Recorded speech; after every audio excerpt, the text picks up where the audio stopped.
Guys, welcome back to my new blog. তো আজকে আরেকটা নতুন ব্লগ নিয়ে চলে এসেছি। তো আজকে আমার এক্সাম নেই।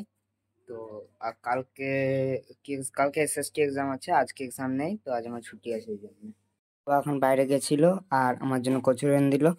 তো এখন 9টা 10 বাজছে, এখন আমি খাবো। গুড মর্নিং বন্ধুরা, সকাল থেকে তো সময় পাইনি। এখন দেখো স্কুল থেকে এলাম, স্কুল থেকে এসে আজকে পুজোটা করে যাওয়া হয়নি সকালবেলায়, কারণ ফুল তোলা ছিল না। আর আজকে বৃহস্পতিবার একটু বেশি ফুলের দরকার ছিল, তো ওই জন্য স্কুল থেকে এসে চান মানে ড্রেস চেঞ্জ করে পুজো করলাম। পুজো করে ওই যখন কচুরি এনেছিল, তো কচুরি আর ঘুগনি খাচ্ছি, একটুখানি মুড়ি খাবো, খেয়ে নিয়ে তারপর আবার ডিউটিও যাবো। ঘুগনি আছে, ঘুগনিটা দিয়ে একটু মুড়ি মাখবো। আমাদের বাঙালিদের আবার একটু মুড়ি না হলে চলে না, যতই যাই খাই একটু মুড়ি দরকার পড়ে, তো একটু মুড়ি খাবো। সব দিন খাই না, আমি একটু খাবো।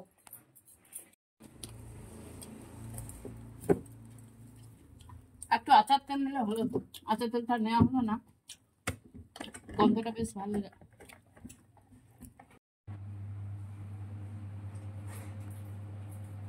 এবারে ডিউটি যাবো, ওই জন্য আমি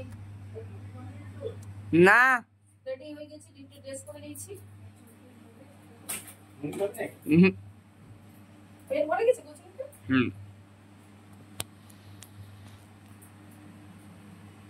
আপু ইয়ে করবি, পড়বি?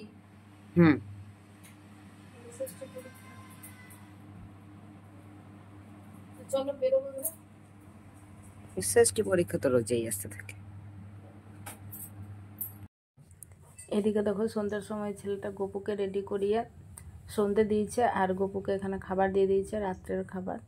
কারণ আমার তো আসতে লেট হয়ে যায়, ওই জন্য ছেলেটা খাবারটা দিয়ে দেয়, তারপর এসে আমি ঘুম পাড়াই গপুকে। আর এদিকে দেখো সন্ধ্যাবেলায় নিজে চা বানিয়েছে, চা বানাতেও শিখে গেছে, চা বানিয়েছে চা বিস্কিট খাওয়ার জন্য।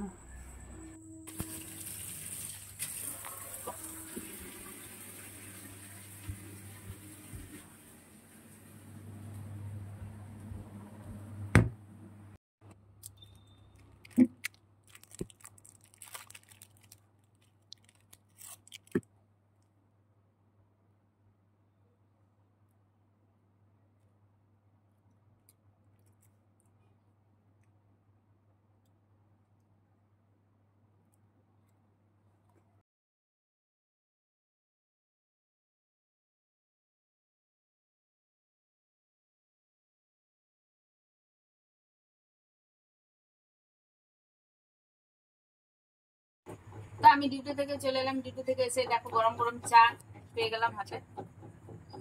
তো আমি এখন চা খাচ্ছি, আর আমার ছেলেটা এখন চা করতে শিখে গেছে। তো চা মানে আমার বর মানে জিতা বাবা করে দিয়েছে চাটা।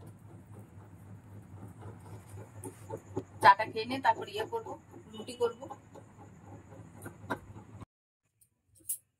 তো দেখো এখানে আমার রাত্রে এসে এখন নাচ প্র্যাকটিস করছে।